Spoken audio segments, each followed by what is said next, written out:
मतगणना में यह पाया गया कि 725 मत डाले गए थे, जो कि टोटल इलेक्टोरेट का 92.94% है।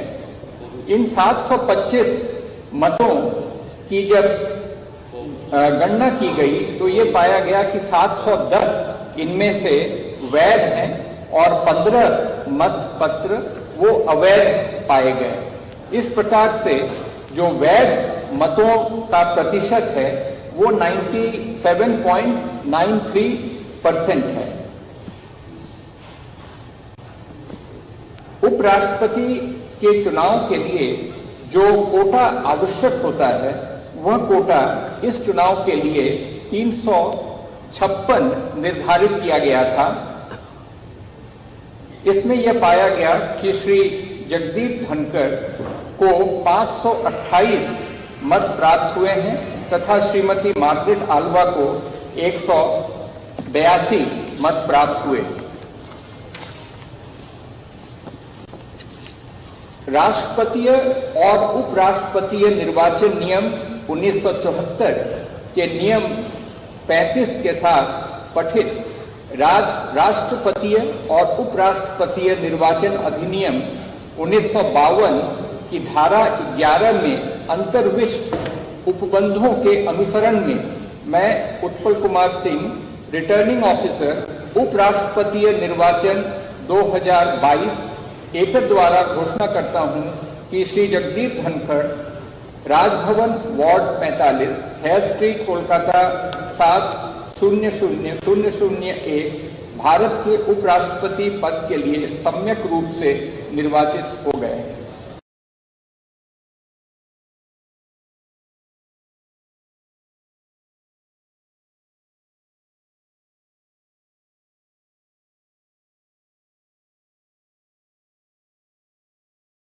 तो देखिए किस तरीके से पूरे देश में जश्न का माहौल बना हुआ है। राजस्थान के झुंझुनू की तस्वीरें रश्मि हमारी सहयोगी पहुंचा रही थी। झुंझुनू से ही जगदीप धनखड़ आते हैं जिन्होंने 528 वोटों के साथ जीत दर्ज कर ली है और ये सीधी तस्वीरें हम आपको दिखा रहे हैं। प्रधानमंत्री नरेंद्र मोदी पहुंच चुके हैं जगदीप धनखड़ से मिलने के लिए, उन्हें बधाई देने के लिए। ये सीधी तस्वीरें आपकी टेलीविजन स्क्रीन पर जेपी नड्डा उनके साथ मौजूद हैं और इसके साथ ही अब प्रधानमंत्री नरेंद्र मोदी देश के नए उपराष्ट्रपति जो कि 11 तारीख को शपथ ग्रहण करेंगे उनसे अब मिलेंगे, उन्हें बधाई देंगे। इससे पहले लगातार पूरे देश में जिस तरीके की तस्वीरें निकलकर सामने आ रही थी उससे यह साफ जाहिर हो रहा था कि एनडीए के उम्मीदवार जगदीप धनखड़ की जीत तय मानी जा रही है। और ऐसे में कुछ देर पहले प्रेस कॉन्फ्रेंस के जरिए चुनाव आयोग ने इस बात का औपचारिक ऐलान कर दिया कि जब जगदीप धनखड़ 528 वोटों के साथ अब देश के नए उपराष्ट्रपति होंगे। ये सीधी तस्वीरें हम आपको दिखा रहे हैं उस आवास की जहां पर इस वक्त जगदीप धनखड़ मौजूद हैं। हालांकि ये आवास जो है वो संसदीय कार्य मंत्री प्रहलाद जोशी का आवास है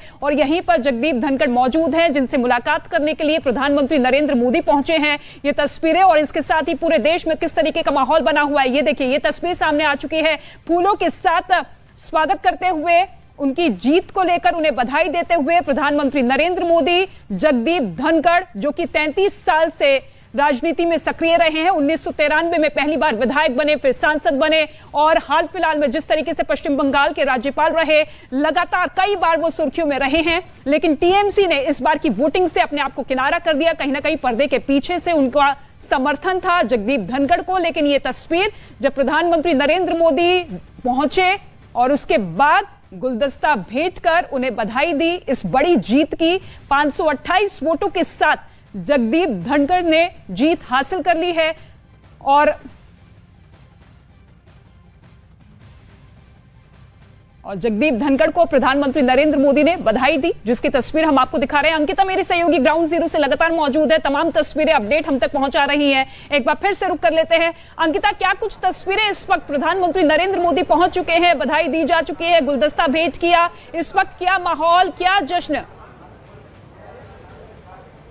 बिल्कुल रितिका, अब से थोड़ी देर पहले जो आप हमारे दर्शकों को बता रही थी कि प्रधानमंत्री नरेंद्र मोदी यहाँ पर पहुंच चुके हैं और उन्होंने गुलदस्ता भेंट करके जगदीप धनखड़ को बधाई दी है। उनके साथ साथ तमाम आला नेता भी मौजूद है, लेकिन अब ये उम्मीद की जा रही है कि अब से थोड़ी देर बाद अमित शाह और जेपी नड्डा भी यहाँ पर पहुंच चुके हैं। लेकिन क्योंकि आपने जश्न की बात की है, देखिए जश्न अपने चरम पर है, चाहे झुंझुनू की बात कर ली जाए, चाहे दिल्ली की बात कर ली जाए। लगातार जो राजस्थान के तमाम लोग हैं या फिर उनके वेलविशर्स हैं, उनके यहाँ पर पहुंचने का जमावड़ा, यहाँ पर पहुंचने का सिलसिला शुरू हो गया है, लोगों के जमावड़ा लगने का सिलसिला शुरू हो गया है। ऐसे में बधाई देने वालों को जो तांता है वो और ज्यादा लंबा होता जा रहा है। और पूरे प्रीमिसेस को हम 11 अकबर रोड पर मौजूद है, जो कि संसदीय कार्यवाहक मंत्री प्रहलाद जोशी का निवास है। ऐसे में उसे पूरी तरीके से सजा दिया गया है, लेकिन हम इस कुर्सी का बार बार जिक्र कर रहे हैं क्योंकि ये वो कुर्सी है, देखिए, जिस पर अब से थोड़ी देर बाद जगदीप धनखड़ बैठेंगे। प्रधानमंत्री नरेंद्र मोदी से उनकी मुलाकात चल रही है। अब से थोड़ी देर बाद उन्हें यहाँ पर बुलाया जाएगा ससम्मान। और आपसे थोड़ी देर पहले हमने आपको तस्वीरें भी दिखाई थी किस तरीके से लोग एक दूसरे को लड्डू खिला रहे थे, मिठाइयां बांट रहे थे। मीडिया का यहाँ पर जमावड़ा लगना शुरू हो गया है। मीडिया बड़े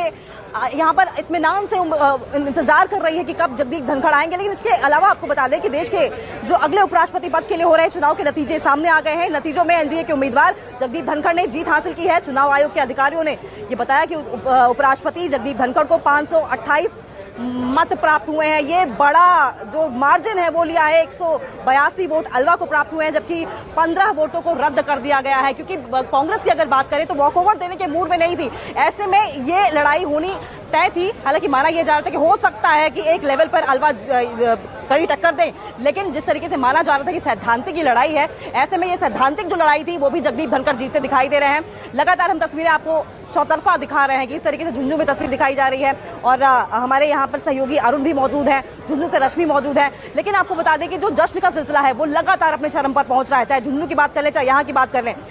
अब से थोड़ी देर पहले ही प्रधानमंत्री नरेंद्र मोदी पहुंचे थे, जिन्होंने गुलदस्ता भेंट करके जगदीप धनखड़ को बधाई दी है। ऐसे में अब जगदीप धनखड़ इस कुर्सी पर बैठकर क्या कुछ अपने संबोधन में, अपने पहले संबोधन में कहते हैं, ये देखने वाली बात होगी, क्योंकि किसान पुत्र हैं। ऐसे में आपको बता दें कि लगातार यहाँ पर जय जवान जय किसान के नारे लग रहे थे। और न सिर्फ वो बहुत ही ग्राउंडेड पर्सन रहे हैं, बहुत ही हम्बल पर्सन रहे हैं। झुंझुनू एक छोटे से गांव से आते हैं, बल्कि उनकी पढ़ाई की, अगर पढ़ाई लिखाई की बात कर ले तो 5वीं तक उनकी ठेठ गांव में पढ़ाई हुई। उसके बाद उन्होंने सैनिक स्कूल से पढ़ाई की, लेकिन उसके बाद अगर बात करें तो 12वीं क्लास के बाद उन्होंने स्नातक की है और एनडीए क्वालिफाई की, IIT क्वालिफाई की, IAS की परीक्षा भी क्वालिफाई की। लेकिन उन्होंने IAS बनना मंजूर नहीं किया, गवारा नहीं समझा, उन्होंने वकील बनना जरूरी समझा। और उसके बाद उन्होंने वकालत की प्रैक्टिस की और उसके बाद में वो राजस्थान बार काउंसिल के हेड भी बने।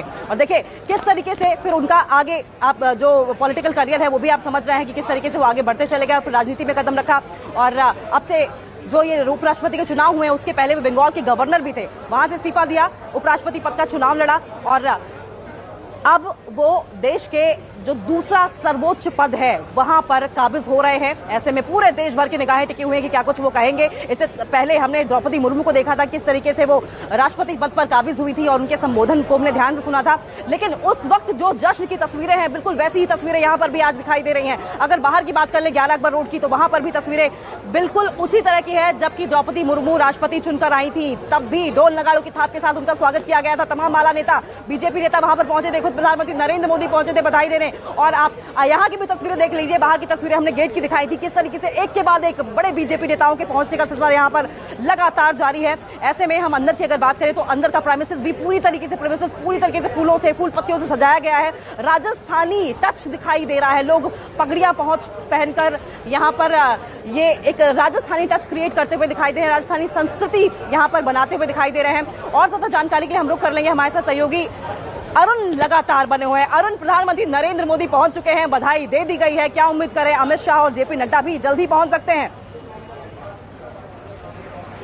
देखिए, प्रधानमंत्री नरेंद्र मोदी जब यहाँ पहुंचे थे तो उनकी अगवानी के लिए जेपी नड्डा, जैसे कि हर कार्यक्रम में पहुंचते हैं, वो पहले से यहाँ मौजूद थे। अमित शाह का आना अभी बाकी है, जो गृह मंत्री हैं। लेकिन प्रधानमंत्री नरेंद्र मोदी की मुलाकात नवनिर्वाचित उपराष्ट्रपति से हो चुकी है। अब किसी भी समय वो निकलने वाले हैं। इस वक्त तस्वीरें में अगर आपको दिखाऊं, ये दरवाजा जो है इसके अंदर ही वो मुलाकात चल रही है। और ये जो कर्टसी कॉल होती है, राज्यसभा के सभापति के रूप में, देश के उपराष्ट्रपति के रूप में बड़ी जिम्मेदारी जगदीप धनखड़ के कंधों पर है। और अमित शाह गृह मंत्री के ट्वीट से भी ये साफ जाहिर होता है, जिस तरह से उन्होंने कहा है कि वो संविधान के असली संरक्षक साबित होंगे। दूसरी बात उन्होंने कही है कि एनडीए के सहयोगियों को बधाई, 70% से ज्यादा 72% मत पा करके उपराष्ट्रपति का निर्वाचन होना, ये अपने आप में दिखाता है कि विपक्ष के मुकाबले सत्ता पक्ष या फिर यूं कहें बीजेपी गठबंधन कितना मजबूत है। राष्ट्रपति का पद हो चाहे उपराष्ट्रपति का पद हो, दोनों संवैधानिक पदों पर एनडीए ने बड़ी आसानी से लगभग एक तरफा मुकाबले में जीत हासिल की है। और जब इस तरह की जीत सत्ता पक्ष को मिलती है तो जाहिर सी बात है विपक्ष के लिए चिंता का विषय होता है। पिछली बार जितना वोट विपक्ष के कैंडिडेट को मिला था उससे भी कम इस बार मिला है। उसकी वजह यह है कि तृणमूल कांग्रेस के सांसदों ने 36 सांसदों में से 2 ने वोट किया है, इस तरह की खबर है, लेकिन 34 ने वोट नहीं दिया है। और 8 जो रिक्तियां थी राज्यसभा में उसको मिलाकर अगर देखें तो 528 वोटों को हासिल करना एक बड़ा आंकड़ा है। न सिर्फ सरकार के मैनेजमेंट का दम दिखता है इसमें, बल्कि यह भी साबित करता है कि हाल फिलहाल में विपक्ष और देश के नए उपराष्ट्रपति बन गए हैं, उनके मुकाबले में अल्वा मार्गरेट मैडम को मात्र 182 वोट मिले हैं। देखा जाए तो इसमें भी 15 वोट जो है। तो देखिए किस तरीके से हम आपको लगातार एक के बाद एक बड़ी अपडेट्स दे रहे हैं। क्या कुछ मनोहर लाल खट्टर कह रहे थे ये हमने सुनाया। हमारे साथ सहयोगी अरुण लगातार बने हुए और हमें बता रहे थे किस तरीके से प्रधानमंत्री नरेंद्र मोदी यहां पर पहुंच चुके हैं। जगदीप धनखड़ को बुके देकर उन्हें बधाई दी है। साथ साथ जेपी नड्डा भी मौजूद थे अगवानी के लिए प्रधानमंत्री नरेंद्र मोदी के। लेकिन माना यह जा रहा है कि अमित शाह आपसे थोड़ी देर बाद वहां पर पहुंच चुके हैं। अरुण का रुख करेंगे और हमें बता रहे थे किस तरीके से एक तरीके से क्लीन स्वीप बोला जाए, क्योंकि पहले से ही ये माना जा रहा था कि ये जो लड़ाई है एक तरफा है, लेकिन वॉकओवर देंगे क्योंकि मूड में नहीं थी कांग्रेस और ये कहते हुए कि सैद्धांतिक लड़ाई है। लेकिन ये सैद्धांतिक लड़ाई जगदीप धनखड़ जीत चुके हैं, क्योंकि जगदीप धनखड़ राजस्थान से आते हैं। ऐसे में हम झुंझुनू का रुख कर लेंगे कि क्या कुछ तस्वीरें झुंझुनू में रश्मि हमें दिखा सकती हैं। ओवर टू यू रश्मि। बिल्कुल अंकिता, यहाँ से तरह-तरह की यहाँ से अलग-अलग तस्वीर लगातार निकलकर सामने आ रही है। जश्न तो सुबह से बन रहा है, लेकिन जश्न के मनाने का तरीका वो लगातार बदलता जा रहा है। सुबह पूजा पाठ हो रही थी, अभी देखिए किस तरीके से झूमते गाते हुए यहाँ पर झुंझुनू के लोग नजर आ रहे हैं।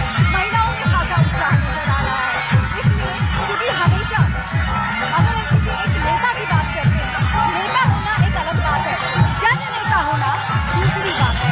तो अगर यहाँ पर हम बात करें जगदीप जी की, तो ये एक बहुत शानदार जन नेता के तौर पर जाना जाता है। जैसा कि हम लोग हमेशा लगातार अलग अलग भूमिकाओं की बात करते हैं, चाहे विधायक के तौर पर बात करें, सांसद की बात करें। तस्वीर देखिए आप यहाँ पर किस तरीके से सजावट की गई है। हम आपको ये बता दें कि जवाहर लाल नेहरू उनका फार्म हाउस है जहाँ वो अक्सर आते रहते हैं। सुबह हमने उनका पैतृक गाँव दिखाया, ये उनका फार्म हाउस है। और इसी फार्म हाउस को आप दूर रहे जब हम इलाके के लोगों से बात करते हैं कि ये पैतृक फार्म हाउस उनका, ये उनका फार्म हाउस है, वो कहते नहीं हमारा है। बिल्कुल रश्मि, ये आपने बहुत बड़ी बात कही कि नेता होना कोई बड़ी बात नहीं है, लेकिन जन नेता होना बहुत बड़ी बात है। और ऐसे में जगदीप धनखड़ की अगर बात करें तो वाकई वो जन नेता थे, क्योंकि जिस तरीके की तस्वीरें आप वहां पर देख रहे हैं, जो बड़ा मास वहां पर इकट्ठा हुआ है, वो साफ तौर पर जगदीप धनखड़ को बधाइयां देने, उनके परिवार को बधाइयां देने की दरअसल वहां पर पहुंचा है। और लगातार मंगल कामना की जाती रही है, यज्ञ करके लगातार इस बात की प्रार्थना की जाती रही कि जगदीप धनखड़ देश के दूसरे सर्वोच्च पद पर काबिज हो। ये तस्वीर देखिए, ये तस्वीर हम आपको लगातार दिखा रहे हैं। यहाँ पर पगड़ी में, आप राजस्थानी पगड़ी में लोग देख रहे होंगे, ये जगदीप धनखड़ की अगवानी के लिए यहाँ पर उनके स्वागत के लिए मौजूद है। और इस कुर्सी को देखिए, तस्वीरें लगातार हम आपको बार बार दिखा रहे हैं। प्रधानमंत्री नरेंद्र मोदी से मुलाकात के बाद इसी कुर्सी पर वो काबिज होंगे। और क्या कुछ उनका उपराष्ट्रपति बोला, देखा जाए तो उपराष्ट्रपति का चुनाव जीतने के बाद संबोधन होता है, क्या कुछ वो कहते हैं, ये देखने वाली बात होगी। लेकिन इस तरफ देखिए कितना बड़ा मीडिया का जमावड़ा है। आपको बता दें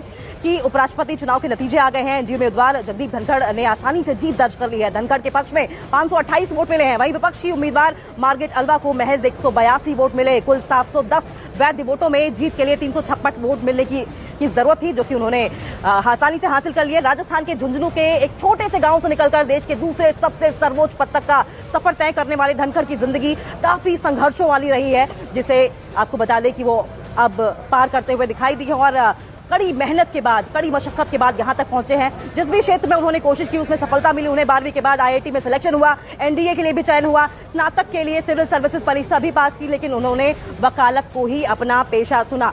और आपको बता दें इसके अलावा उन पर दुखों के कई पहाड़ भी टूट पड़े थे। उनका हालांकि हम जिक्र नहीं करेंगे क्योंकि आज खुशी का दिन है, लेकिन बड़ी बात यह है कि उन दुखों के पहाड़ के बावजूद, उन तमाम कठिनाइयों के बावजूद वो अपनी प्रगति पथ पर, कड़ी मेहनत पर निरंतर आगे बढ़ते रहे। और आज वो दिन है जबकि वो देश के सर्वोच्च पद, दूसरे सर्वोच्च पद उपराष्ट्रपति पद पर काबिज होंगे। यहाँ पर वो बैठेंगे, यहाँ से उनका संबोधन होगा। लेकिन क्योंकि हमारे साथ सहयोगी अरुण भी लगातार बने हुए हैं, पल पल की अपडेट्स दे रहे हैं, वो 11 अकबर रोड के अंदर से क्या कुछ आप इस वक्त तस्वीरें दिखा सकते हैं अरुण? देखिए, तस्वीरें वही हैं जो कुछ देर पहले थी। प्रधानमंत्री नरेंद्र मोदी की बैठक जब खत्म हो जाएगी, जो कर्टसी कॉल है, उसके बाद वो निकलेंगे। उसके बाद तमाम केंद्रीय मंत्री और मुख्यमंत्री भी यहां पर उनको बधाई देने आएंगे, क्योंकि देश के दूसरे उच्च संवैधानिक पद पर जगदीप धनखड़ की इस वक्त उनका चुनाव हुआ है, इसलिए तमाम लोग उनको बधाई देने आए। एक बार फिर तस्वीरें मैं दिखाता हूं, वही लोग हैं, राजस्थानी संस्कृति में रचे बसे लोग। उनके स्वागत के लिए ढोल नगाड़े बजा करके लगातार उत्साहवर्धन कार्यकर्ताओं का भी कर रहे हैं। जो लोग चुनाव में लगे थे, बड़ी जीत हासिल हुई है और इस बड़ी जीत के मायने भी कई हैं। जैसा कि मैं आपसे कह रहा था, विपक्ष के लिए आत्मचिंतन का समय है। एक तो वैसे ही उनके पास वोट कम है और जो हैं वो भी बिखरे हुए हैं। जिस तरह से ममता बनर्जी ने बायकॉट किया ये कह के कि मार्गरेट अल्वा को उम्मीदवार बनाने से पहले उनको भरोसे में नहीं लिया गया, ये दिखाता है कि 2024 में जब ये विपक्ष जाएगा चुनाव में प्रधानमंत्री नरेंद्र मोदी के मुकाबले के लिए, तो किस तरह से बिखरा हुआ होगा। क्या कोई संभावना नजर आती है, क्या कोई चुनौती नजर आती है? राष्ट्रपति पद का चुनाव हो, उपराष्ट्रपति पद का चुनाव हो, हालांकि उपराष्ट्रपति पद का चुनाव सीक्रेट बैलेट से होता है, आपको पता नहीं चलता किसने वोट दिया किसने नहीं दिया, लेकिन फिर भी जिस तरह से इतनी बड़ी जीत हासिल की है एनडीए ने, वो दिखाता है कि उनका प्रबंधन, चुनावी प्रबंधन खासतौर से सिर्फ लोगों के वोट में नहीं, जो जनप्रतिनिधि हैं उनका भी भरोसा सरकार में कायम है या उसके उम्मीदवार में कायम है। तो एक बड़ी चुनौती विपक्ष के लिए आत्मचिंतन का समय है। जिस तरह से 528 वोट, और जैसा कि मैं कह रहा हूं कि मार्गरेट अल्वा को पिछली बार विपक्ष के उम्मीदवार से कम वोट मिला है। इस वक्त देखिए, अगर तो जगदीप धनखड़ को लगभग 72% वोट मिला है, जो एक बड़ी जीत है। और इस जीत को, जैसा कि अमित शाह ने अपने ट्वीट में भी कहा है कि जो बड़ी जीत मिली है किसान पुत्र को, उसके लिए एनडीए के सहयोगियों को धन्यवाद। एक बार फिर मैं तस्वीरें आपको दिखाता हूं कि किस तरह से इस बड़ी जीत के बाद जश्न यहां पर मनाया जा रहा है। 11 अकबर रोड संसदीय कार्य मंत्री प्रहलाद जोशी का घर है और यहां पर जो लोग हैं वो इस वक्त शांत हैं, ढोल नगाड़े नहीं बज रहे, क्योंकि अंदर प्रधानमंत्री नरेंद्र मोदी की नवनिर्वाचित उपराष्ट्रपति के साथ मुलाकात चल रही है। और इस मुलाकात के खत्म होने के बाद कहा जा रहा है कि गृह मंत्री अमित शाह भी यहां पर आएंगे और कई केंद्रीय मंत्री भी यहां आएंगे। जैसे राष्ट्रपति चुने जाने के बाद द्रौपदी मुर्मू के स्वागत के लिए तमाम केंद्रीय मंत्री आए थे, वैसे ही यहां उपराष्ट्रपति के स्वागत के लिए भी आएंगे। लेकिन तस्वीरें जो ये जो हॉल है, ये मीडिया के लिए खास तौर से बनाया गया था। आप देखिए कि इसको लेकर के कितनी ज्यादा उत्सुकता लोगों में है। ये जो सजावट यहां पर की गई थी, कहा यह जा रहा है कि जगदीप धनखड़ यहां भी आएंगे उपराष्ट्रपति चुने जाने के बाद। लेकिन इसी तरह का मंच राष्ट्रपति चुनाव के बाद बनाया गया था द्रौपदी मुर्मू के लिए, तब राष्ट्रपति वहां पर नहीं आई थी। तो क्या जगदीप धनखड़ यहां पर आएंगे, ये एक बड़ा सवाल है। और अमूमन ये देखा जाता है, परंपरा रही है कि चुनाव के बाद, चयनित होने के बाद राष्ट्रपति या उपराष्ट्रपति मीडिया से मुखातिब नहीं होते हैं। तो क्या वो यहां पर मुखातिब होंगे, ये भी एक बड़ा सवाल है। लेकिन जश्न है, जीत का स्वाद जो एनडीए ने चखा और बड़ी जीत का स्वाद चखा है, उसको लेकर के न सिर्फ सरकार के मैनेजर बहुत ज्यादा कॉन्फिडेंट हैं, और आने वाले चुनाव में, चाहे वो राज्यों के चुनाव हो, चाहे 2024 का चुनाव हो, ये संकेत तो देता ही है कि एनडीए के उम्मीदवार अगर बिना किसी लड़ाई के, बिना किसी टक्कर के देश के 2 सर्वोच्च संवैधानिक पदों पर चुन लिए जाते हैं, तो विपक्ष के लिए न सिर्फ आत्मचिंतन और सोचने का वक्त है, बल्कि सत्ता पक्ष के लिए खुशी का वक्त भी है। बिल्कुल बिल्कुल अरुण, ये 2 पॉइंट्स आपने बहुत इंपॉर्टेंट आपने और इंडिया टीवी को पछाड़